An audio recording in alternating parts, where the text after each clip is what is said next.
Hi, welcome to the Dani Johnson Show. I'm so grateful that you decided to join us today. Coming into this whole, end of fall, coming into kind of the end of the year, you're going to be with some family here very, very shortly. And sometimes being with family can be like really awesome, and other times it can be like, oh, not so good at all. I'm amazed of the kind of stories that I hear and have heard through the years that some people just do not look forward to being with their family, that there's just too much pain from the past, that there's too many siblings that might be estranged, or maybe there was a divorce that caused the estrangement between some of the family members, and or somebody messed up 25 years ago or something like that, and yet the grudge is still being held on tightly too. Friend, I have a question for you. Is that how you want to live your life? Is that how you want to continue? Is that the example that you want to set for your kids? Or do you want to set a different example? Do you want to do something that's uncommon, that's different, that is not normal? You have a choice here. You could be like everybody else that likes to hold on to the grudge, and then you are perhaps the one that is the grudge bearer coming into the Thanksgiving holiday or the Christmas holidays or whatever holiday it is that your family might be celebrating coming up here in the next weeks and months. But here's the bottom line. I come from a family that's got all kinds of messy stuff in it. I really do. I don't know if this is your first time watching us or hearing my story. This might be a shock to you. I wasn't raised at the white picket fence, leave it to beaver kind of family, that went to church and, sang their hymns and nobody sinned. Everybody was wonderful. That's not the house I grew up in, man. I grew up with drugs, okay? My parents were parents of the 60s, and they lived that out to the absolute fullest. And they did the very best that they could. My mom was 17 when she got pregnant with me, 18 when she had me. She didn't know what she was doing, not to mention the fact that she came from, her mom had been like, married and divorced and or together and living with many different types of men throughout the years and lots of different kids. And it was just complicated, the kind of upbringing that my mother had. And then the man that raised me, who I thought was my dad, who turns out he wasn't my dad. I found out at 17 and a half that the man that had been violently abusing me, the man that had been molesting me, the man who verbally abused me emotionally, as well as did the same to my mom and my poor little sisters, that he wasn't even my blood. But at 18, I got to meet my biological father, who was from Managua, Nicaragua. And I was so excited, to be honest with you, that I had a different dad, and that the man that had raised me, that had been so violent to everybody in the house, that somehow that I wasn't a part of him, even though truly that is my dad. That's the man that raised me, and he taught me a lot of things, and he did the very best that he could do. Also, he had a lot of anger, and he medicated himself with drugs. But when I met my biological dad, I got to meet I got to meet 3 sisters and my little brother. And so it turned out this whole story gets unfolded, right? And again, you're heading into the holidays. We're going to be talking about things to be thankful for. I want to share with you some of a mess that there's been a miraculous, and I mean absolutely miraculous, thing that God has done inside of my life that was completely an impossibility, that was just never going to be able to happen. And so I want to charge you today with encouragement and a different mindset, that as you're heading in maybe to see people that you don't like, or people that there's just so much hardness of heart that it seems like nothing's going to penetrate. Well, I promise you, I've had God penetrate the hardest of hearts throughout my family, throughout my entire life. One of my favorite scriptures that I sign every book whenever I'm doing a book signing, it is Jeremiah 32:27. I am Yahweh, the creator of the heavens and the earth. Is there anything impossible for me? Is there anything too hard for me? And I think that includes, is any heart too hard for me? And I would have to say, through my experience with my God, that the answer is no. There's nothing too difficult for him. So I meet my dad, and he's married to a woman who, by the way, that he was seeing when he was actually with my mother. And my mother was a minor, so him and my dad end up getting married. Okay, it's like a crazy long story. So anyway, so from there, he ends up paying child support for the first 8 years. He then suggests to my mom that, hey, listen, I've never met her. She's calling somebody else dad because she met Dan, the man that raised me when I was 6 months old. And so he really assumed the role of father and cared for me as a father in the best way that he could as a very young man with no experience, like all fathers do. And so anyway, so I was given up for adoption when I was 8 years old, and I took the name of the man that had raised me. And so years go by, 10 years later, I end up meeting my biological father, and I find out that I have an older sister and I have 4 younger siblings, and that I also had a brother that was 3 months older than myself. And the woman that my dad was married to for 20 years, he had 5 children with. And my brother, Darwin, he ended up actually committing suicide when he was 12 years old. And so Darwin and I would have been 3 months apart. Then I had my sister Cynthia, who was 2 years younger than me, 2 years below that, my sister Carrie, and then Emily, at the time when I met her, she was 3 years old, and then my brother Jonathan was only a year and a half old. And so this was like an amazing experience to actually be a part of a family that I looked like. The house I grew up in, I didn't feel like I looked like anybody. I had much darker skin than everybody else, obviously darker hair. I had little black eyes, and my sisters had light blue and light green eyes and white skin, and they were little blonde girls when they were little, and I had like the super dark stuff. And so I don't know if you've ever been in a situation where you don't feel like you fit in, but I felt that way until I met my dad, and I got to see my other siblings. I was like, oh my gosh, I look like somebody. So that was a really cool thing. But at the time, my dad showed me a picture of my older sister who had already been married, and she'd had 3 children, I believe, at the time, and she was 21 and I was 18, so we were 3 months apart. When I looked at this picture of my sister Maria, I couldn't believe it. I thought I was looking at myself. We looked so much alike, and I longed to be able to meet this older sister. However, my older sister and I had a couple conversations on the phone, that was it, but she would have nothing to do with me.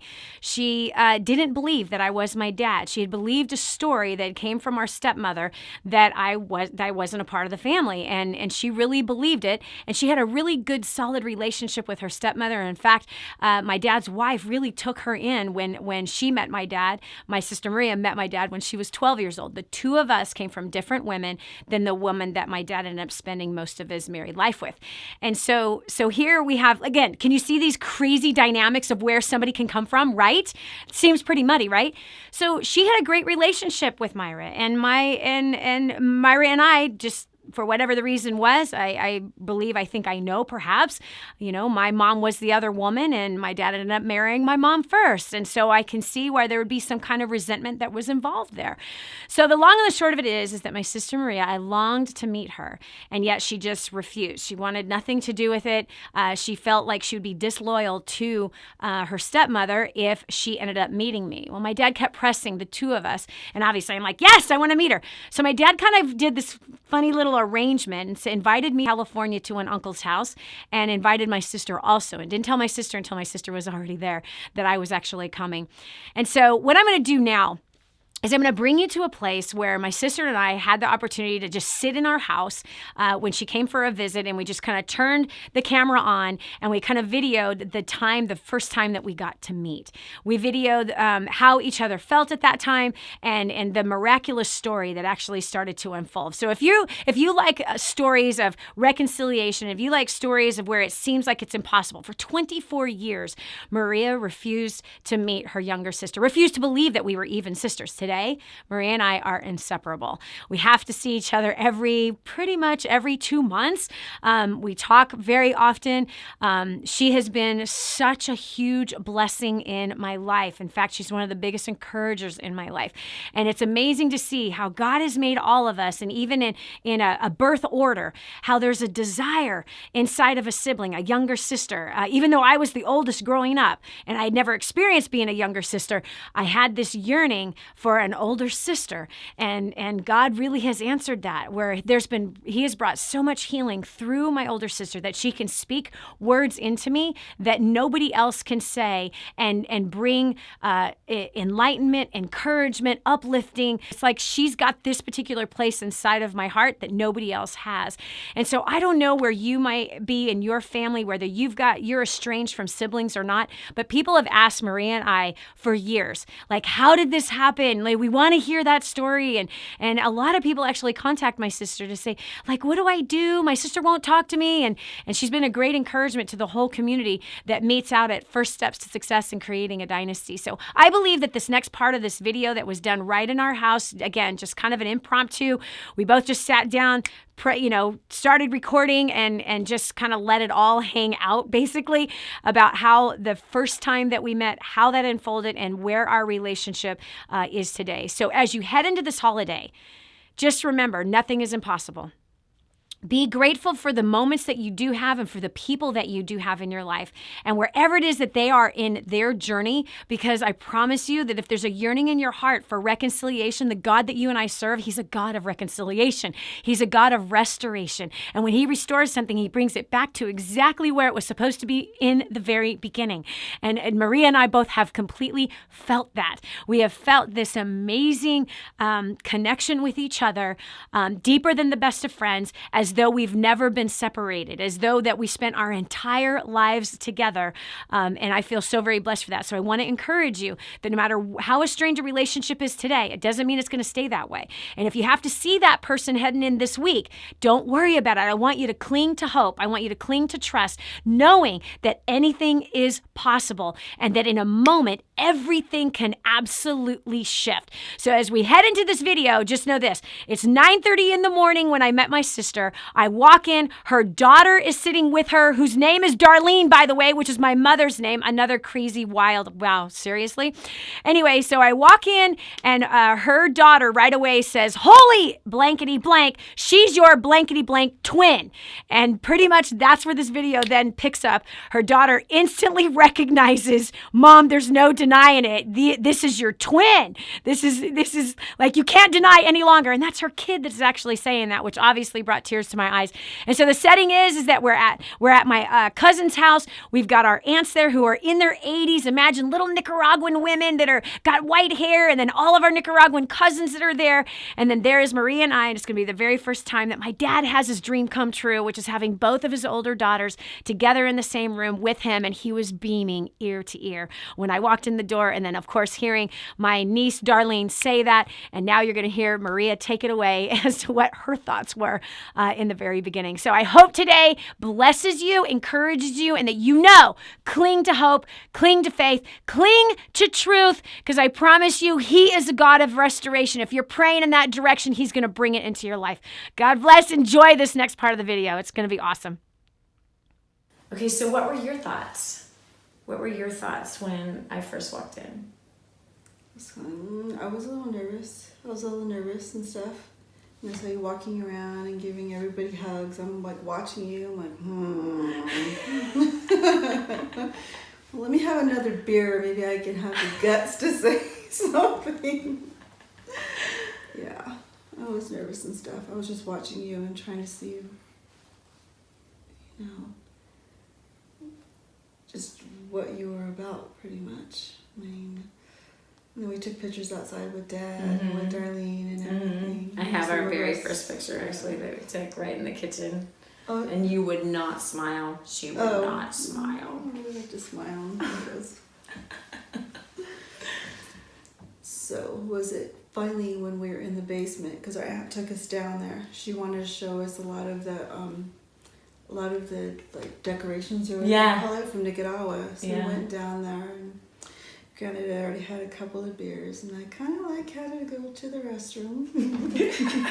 So I'm sitting on the toilet, and I'm like open the door. Damn it! Fine, forget it. I can't say that you're not my sister because we look too much alike. So literally it's a tiny little bathroom. She's sitting on the toilet. She literally opens up the door. I'm right there. And literally that's what she says. Yeah. And I lost it. Like, that was the moment that my sister accepted me. And it was like, oh my gosh, it was so funny. I'm like, wait, what? Wait, what? Yeah, there's no way. And Maria said, there's no way I can't deny it. Yeah. We looked way too much alike. Yeah. Like, our hands are the same. Our feet are the same. Massage, and the lady Mary's like, you guys have the same feet. Not even to say anything about our legs, Which are the same. And like, bow-legged, yes. Which we discovered in the pictures, right? When we were taking pictures, we were looking at the pictures, and we both have our dad's bow legs. We're the only ones. There's the three of us with the bow legs. So that was like one. Our hands, our eyelashes, our eyes, our arms. Like our arms are super long. That's all our father, right there. Some strong genes, some very strong genes. Our body types are built the same. We have the same two head. Not So really much thinking about that one. I've never thought about that before. No. You can't put 4 fingers there. Oh. It's more like 2. Anyway. It's a good thing they have razors to get that unibrow. And the sides, like our eyebrows grow into our hairline. It's awesome. Anyway, that's the whole Nicaraguan thing. We're the same in a lot of different ways, but in a lot of different ways we are different. These are the colors I like. Her favorite color is green. My favorite color is red. My least favorite color is green. And Mine is red. I love noise. My sister has to wear earplugs to sleep. I have to sleep with some kind of noise going on. Or I wake up if the TV or the radio or whatever goes off. Yeah. She has noise all the time. Like, so I was looking for her a couple hours ago in the house. I'm like, Maria, where are you? And I went, wait. Follow the noise. Because she always has you in there? music. I found her in the bathroom. I found her in the bathroom with music playing. So she constantly has music on, and she can't handle it if there's silence. Yeah. I wanted to play music in the background, but like, no. For the video. Yes. I'm like, some mood music.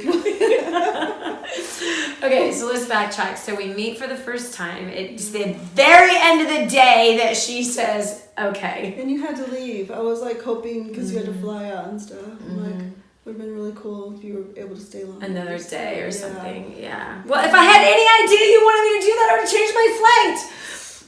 She said to me, well, do that. I thought you meant wait to get rid of me. No, I was like, I just didn't, at the point, because we never grew up together, so we really didn't know, like, how to even What's talk. the favorite colors? Like, yeah. what do we like? Communication. Yeah, I didn't even know what you did for a living. Mm-hmm. Yeah, Dad's all, she's a priest. I'm all talking to her on the phone. I'm all, bleep, bleep, bleep, bleep. I don't give a bleep. And Dad's like, getting nervous and stuff. I'm like, Dad, she's a priest. Oh my God. So, I'm not a priest. oh, you pray. I know, I get it. Okay, you're a pastor? No. Lord have mercy. Anyway, that's so funny. I love that. But little did she know I grew up around, F-bombs constantly. It was in my language. It was probably of my first 5 words, for sure. Okay, so really, I didn't know that you would wish I had stayed. I would have loved to have stayed, but again, I thought everybody was pretty tired of me at that point.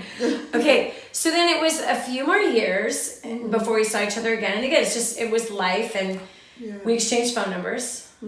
And with your daughter, and so we had a couple conversations, but nothing major. But then the real amazing bond happened when our dad, I hate that. How do we still do that? Gosh. That's what I had to do earlier. It is so funny. Our dad, by the way, I did have a DNA test and it came out. Hello, Ernesto Franklin Cabrera is my father and it's hers too. Yes. Anyway. So hopping. So it's real. So there we go for the record.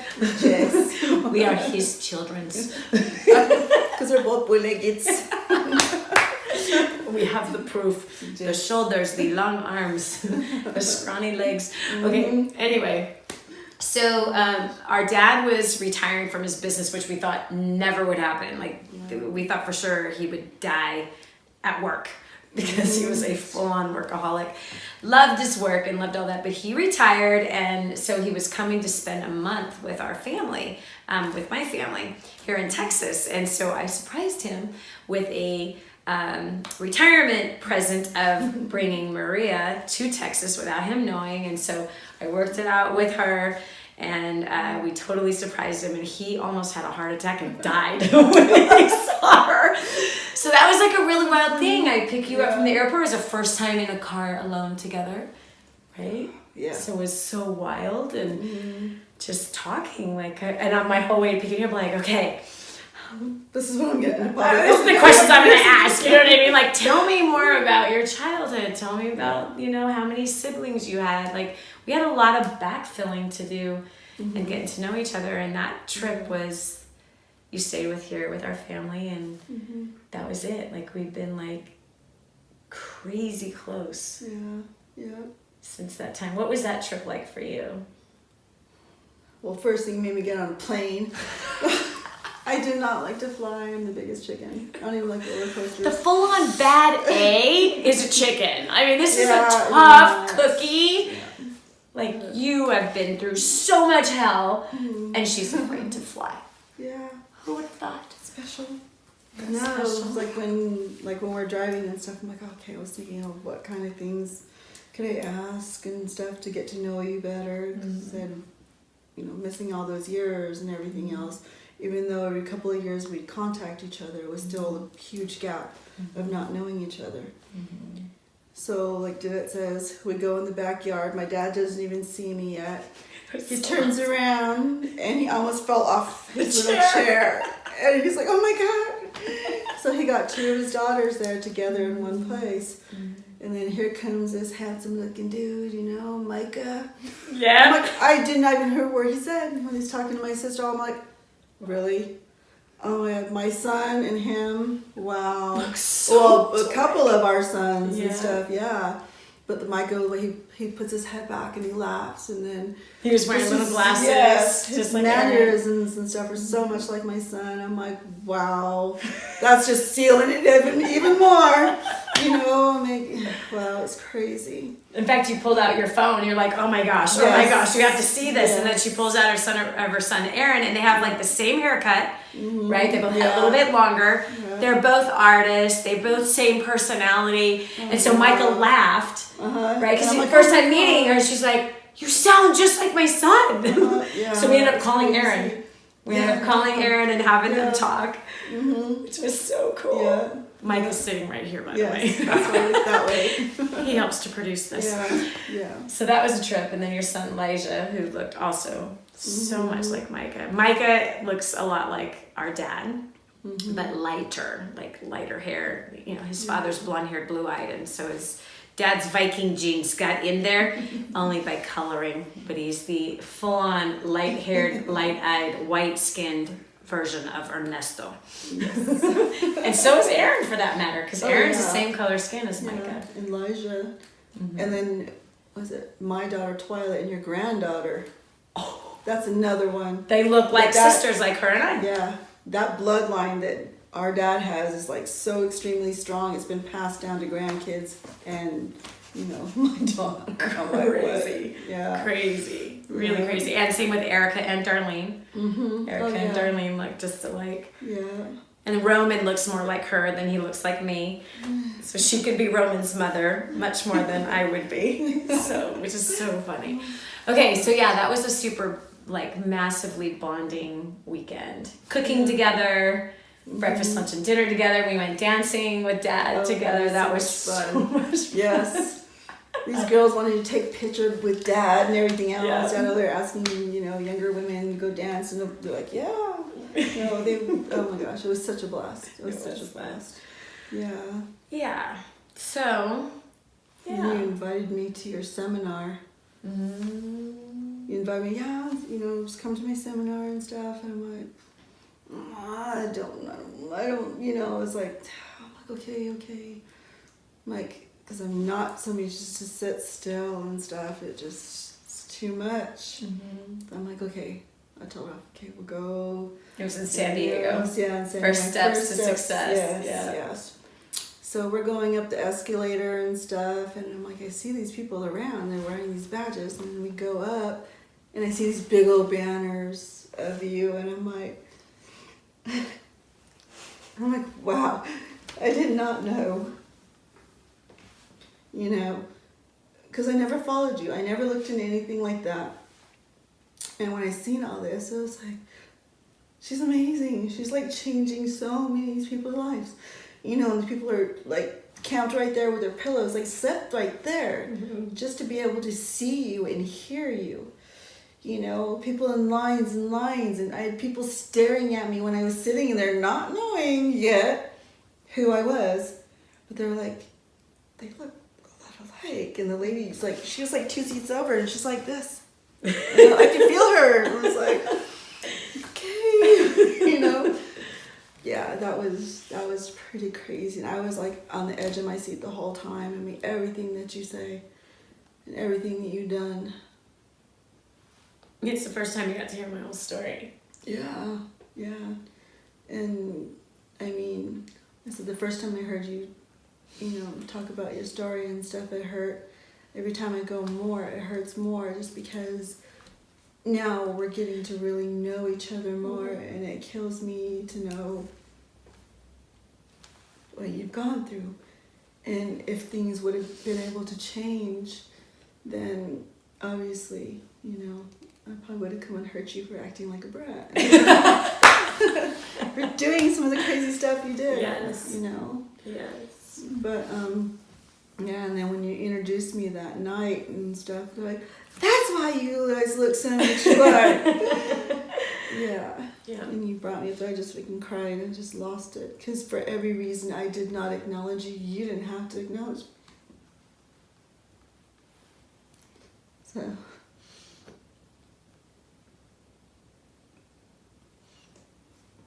No, I longed to know you. I remember during the first break at lunch, you came up to me and you were just bawling. Actually, you texted me while I was getting ready. And you texted me and you said, oh my gosh, I had no idea what you do. I just saw these banners. I'll never forget this text. And I'm so proud of my little sister. I just lost it. I'm trying to get ready for the event. Put my makeup on and you sent this text. I'm so proud of my little sister. And I'm just like, what? And we haven't even started the event yet. So that was just, there was 1,000, 1,200 people there. And so all those people that were there, and obviously you saw what you saw. And that meant so much to me. And it's like you long to hear those words, but you don't know that you need to hear them. You know what I mean? I've had hundreds of thousands of people say whatever they say, but when it's your sister who says, oh my gosh, I'm so proud of my little sister. I'm so proud of who you are. I'm so excited to see this. And then on the first break, you came up to me and said that, you didn't have to accept me. And I'm so sorry that I didn't acknowledge you.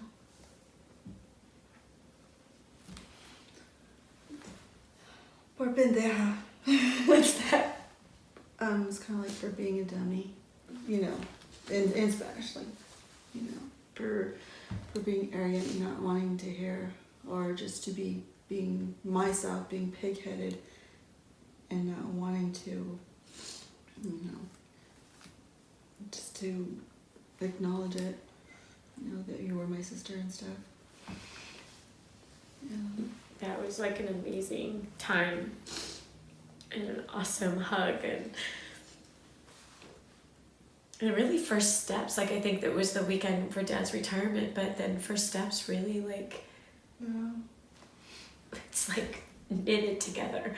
I don't know any other way to explain it other than I long to be with you and I miss you so much as though we grew up together. You know what I mean? As though we grew up together. And so, yeah. So what was that like, your first steps? Oh, wow. It was like all the information and stuff that you gave, and just the forgiveness part, that you have to forgive people and everything else when you go is like so emotional, and it's when you leave, it's like you just been cleansed, like your soul, everything in your being has just been cleansed, and all the information to teach you how to be better in every area in your life, and everything that you do with helping the extreme poor and all that. And it's like, wow, you could have been one of those millionaires and stuff, like just put it in your pocket and not care for anybody else. But you don't do that. How many do that? I don't know any of them, that get out there and work hard and go to these countries and live with the people and stuff and watch everything.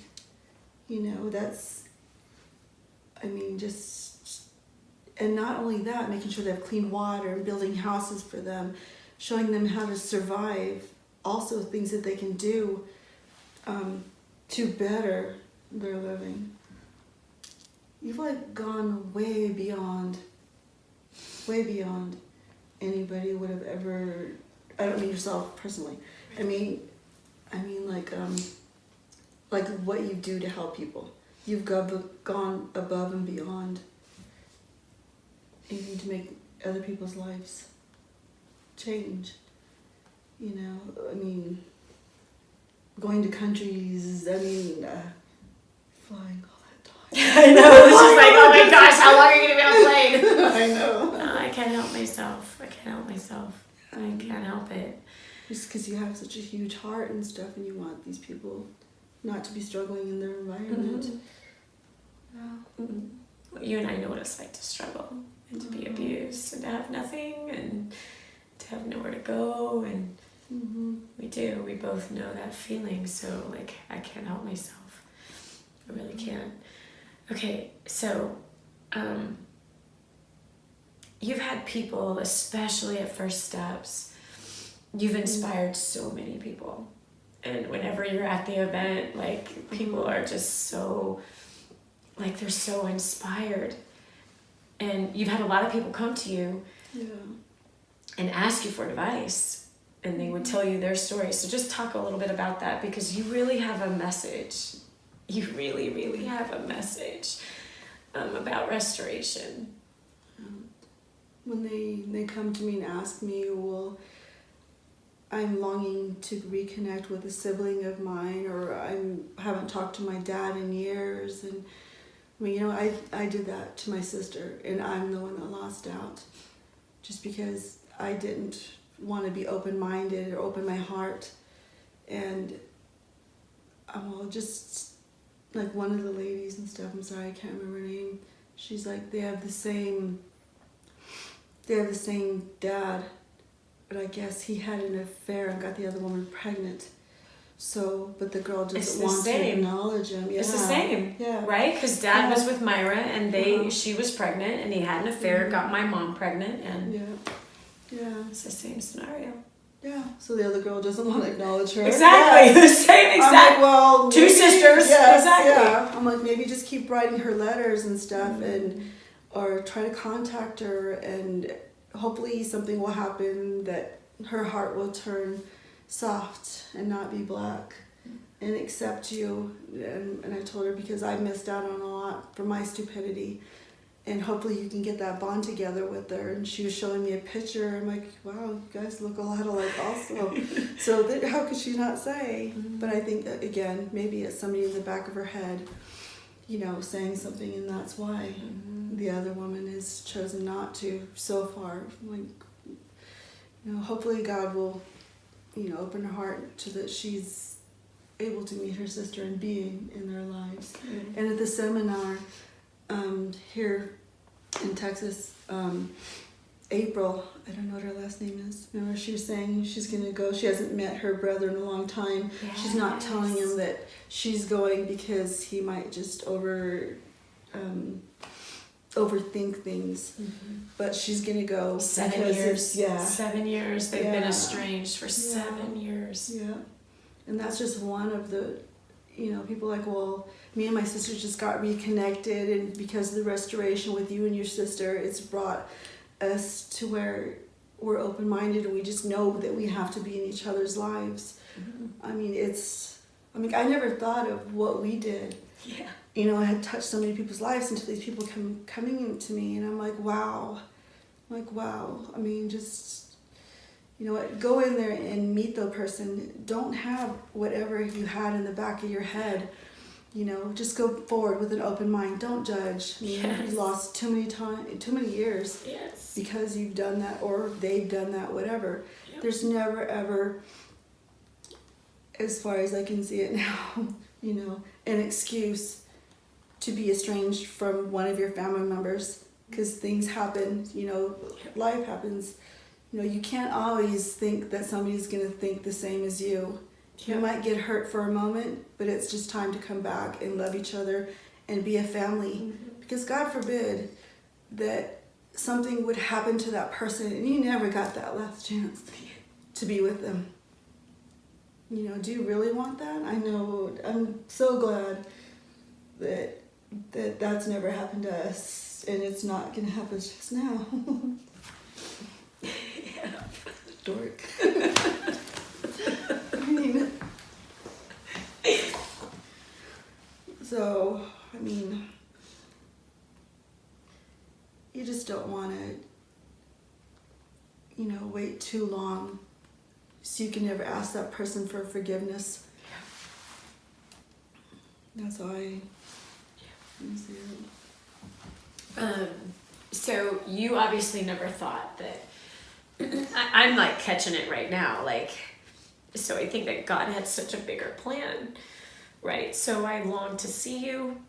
He brought us together, and it has affected thousands upon thousands of people's lives, where people who've like hated a family member, held a grudge against that family member, or in our exact same scenario, right? That there's another child that a father or a mother had, and you know, and they chose not, like, no, I don't want to accept that person. I don't want to accept that they're my family or my sibling or whatever.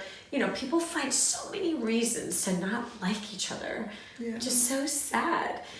And so, anyway, but I mean, to see that thousands upon thousands of people have been restored to a loved one because you chose to have the courage that day, April 16th of 2011. Even if it was beer and courage, and just open my beer and courage. She had some beer and courage. Beer and courage. But I mean, no, seriously. I think that's what it just. I mean, I don't know, just being hard-headed and everything else, just being stupid on my behalf.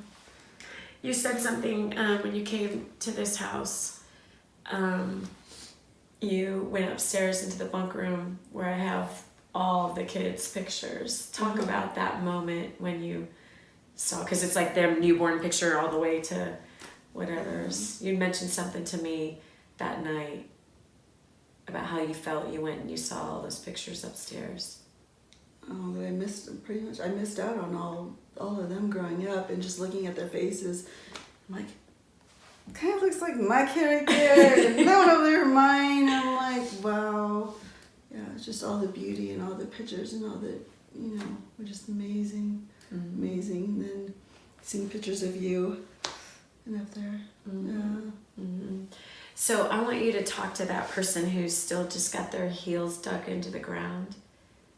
You know, and just like looking at, wow, you were looking at Micah's, you know, newborn picture all the way to where he is now, and same with Roman and Cabe and Christina and Erica, and then little girl pictures, like, because we missed out on that. But I want you to talk to that person who's got their heels dug into the ground about what they're missing out on.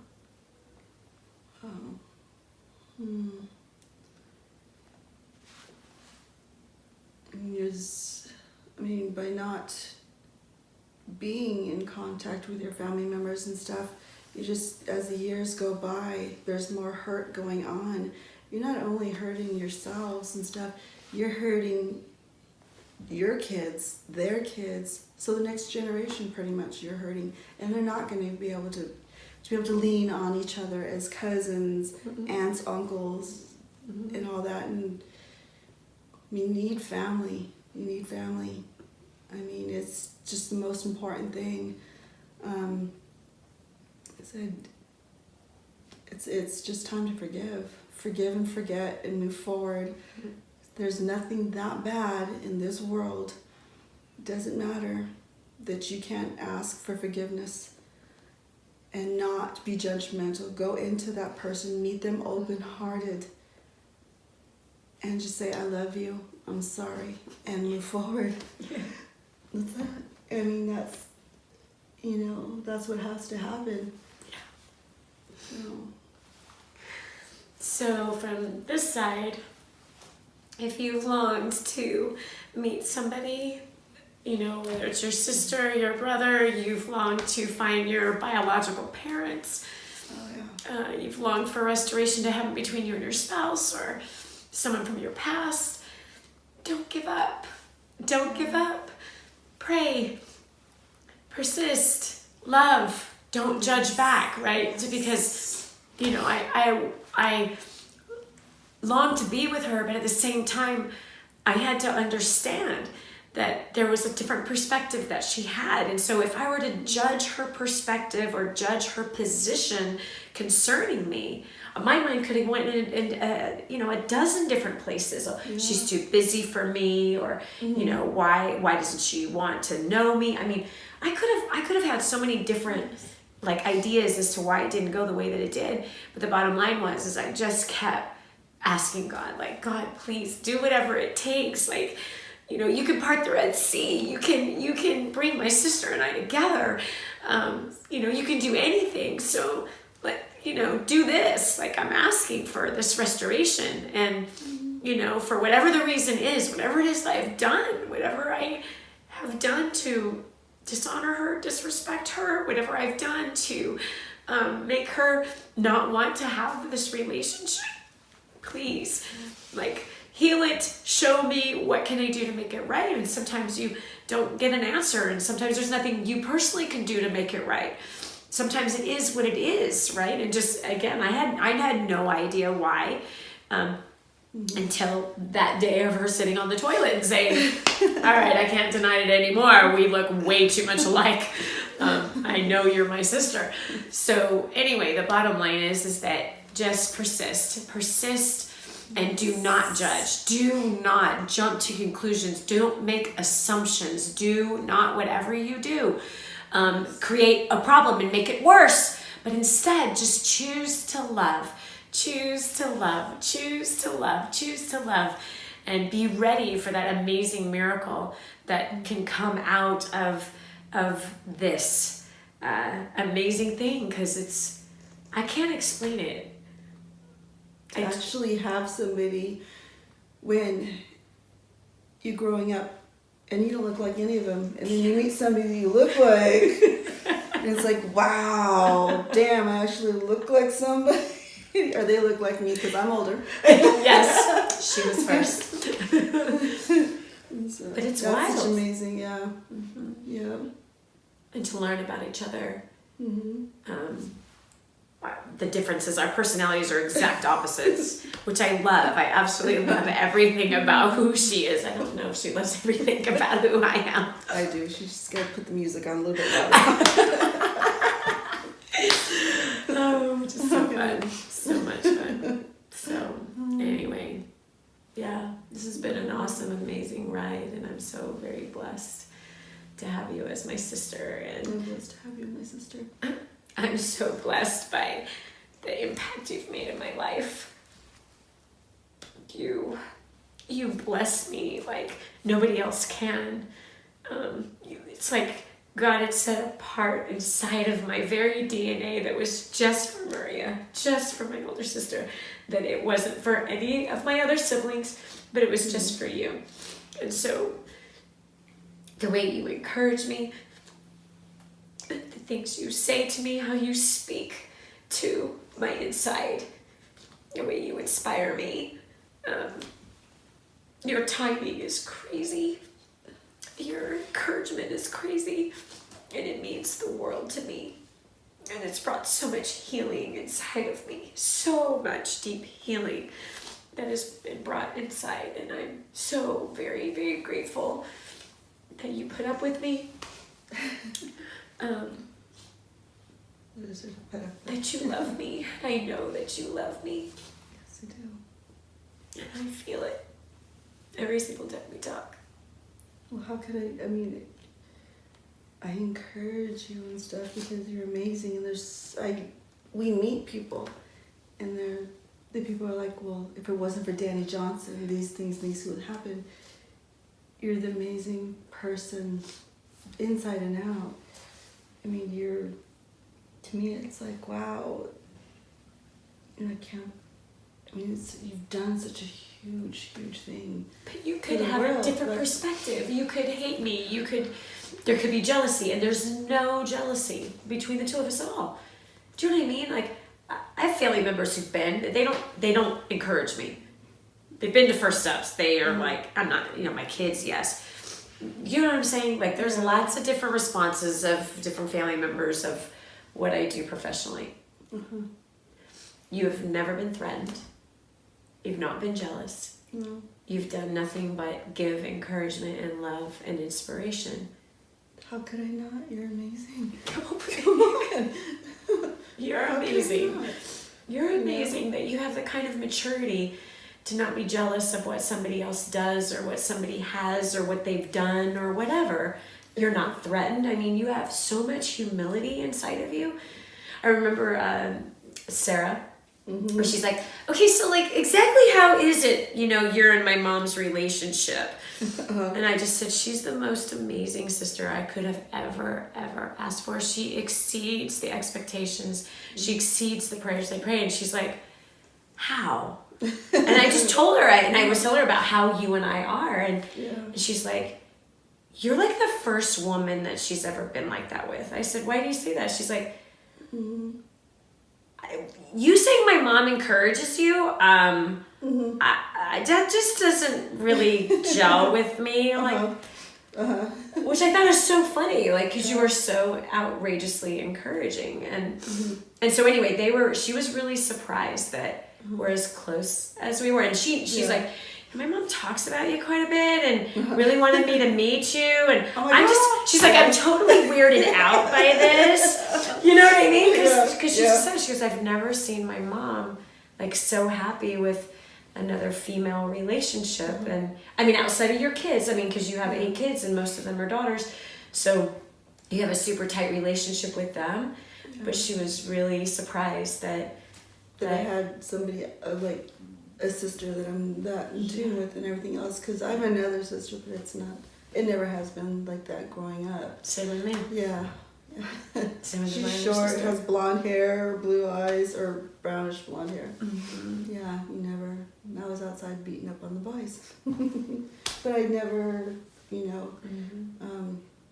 we've had friends and stuff, but it's a completely different situation. Than having a sister that you look like and everything else. That's I don't know, just wanting to long to be with that person. Because I've come home before and Ralph is watching a video of you on the TV, and I come in and hear your voice and I'm like, I'm gonna lose it. He knows. What do you mean you're gonna lose it? Why? Just hearing your voice and watching on that screen, I just want to start crying. Because we are so far distance apart, and he knows, that I wanted to be here. He knows I long to be here with you and stuff and to be beside you. He's not at home. Where are you? No, my husband's amazing. Yeah. My husband understands. He's amazing. He knows how I feel about you and that I have to be, with you. So, I'm glad one of the worst days that happened when we were at one of your seminars that I was there, and then you called me back. Yeah. Told you. We should talk about that. We were at a First Steps to Success, and our dad was there, and my aunt and a cousin, and we were both digging in on my dad, trying to get more information about where does the story begin with her mom, and with my mom, and how the whole thing happened, and our dad, Frick, just blurted out without, it's just part of the story. We were all laughing. We were having a great time. It's 1:00 in the morning. I'm supposed to be speaking the next day. And we were having a great time, just having fun. And he just, in the midst of his sharing the story, he just said that he had called my mom when I was about 8 years old and said, hey, listen, she doesn't know who I am. She's never met me. Why doesn't Dan just adopt her? She's calling him dad. Why doesn't he just adopt her? I'll pay for the adoption. And I'm telling you, it hit my gut so hard. And I just kept smiling and pretending like it did not affect me. Oh, I didn't want him to feel bad. I didn't want him to feel bad, but it was like a knife that just hit my insides. And I was like, oh my gosh. And my son Roman was there, and so we end the whatevers, we all say goodnight, probably 30 minutes later or so, and you went back to your hotel room, and I went into the bathroom and I fell to my knees and I started bawling my eyes out, because I know that if my dad had any idea what Dan was doing to me, if he had any idea how I was being treated and I was being abused and I was being molested and I was, being shoved up against a wall by my throat to be screamed at and kicked across the room and dragged by my hair and picked up and thrown across the room. And so if he had any idea, he would have never suggested. And that he paid for my adoption was like, holy girl, really? So anyway, right away, the first thing I did is I picked up my phone and I said, are you awake? I texted my sister, are you awake? And you said, I'll be right there. And you knew. You knew. Ralph's like, what's going on? I'm like, Danette just texted me. She wants me to go back. I know she's upset. He's like, no, she's probably, probably just angry. I'm like, no, I know. She's hurt. She's hurt. So I'm back and just, you're sitting on the edge of your bed, just crying,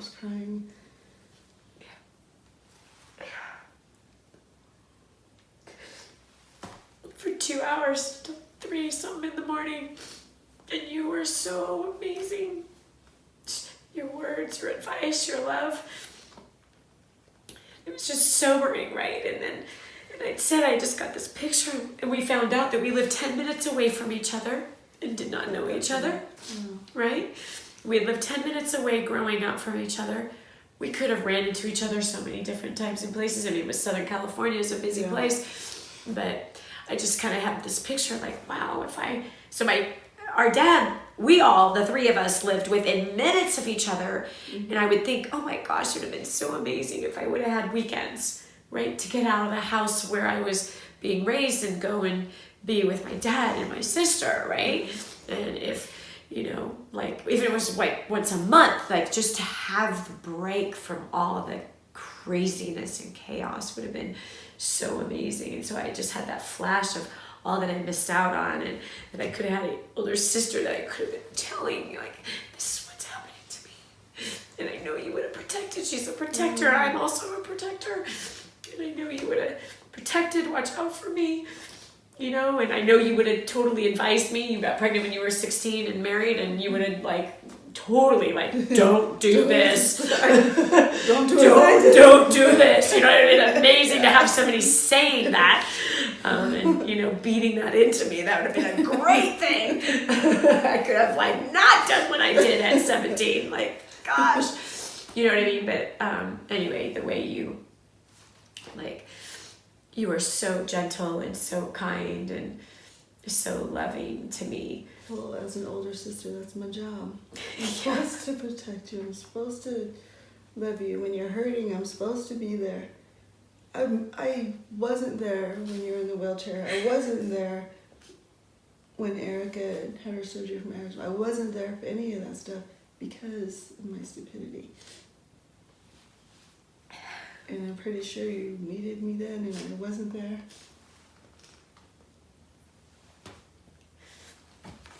But you're here now. It has been for several years and I'm so very grateful. It's going to be going in 8 years. I know, it's so exciting to think about. Wow. Yeah. Yeah. So anyway, right away I forgave my dad, just in case you're wondering. He didn't realize what he said. He didn't realize what he had done. And I had called him I had left for Puerto Rico actually the day after and just called him and just was asking more questions and it hit him. He knew that what he had said and he just right away asked me to forgive him and I did and but anyway, so yeah. Do you have any questions?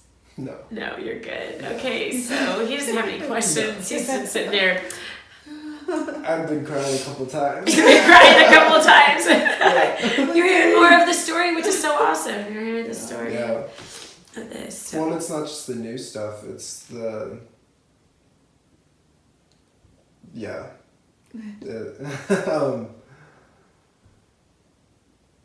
Well, for you, Dani.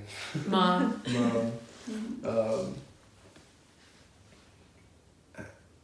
You expressing how the connection that you have with Maria was a feeling you didn't even know that you longed for because you didn't know any better to have it.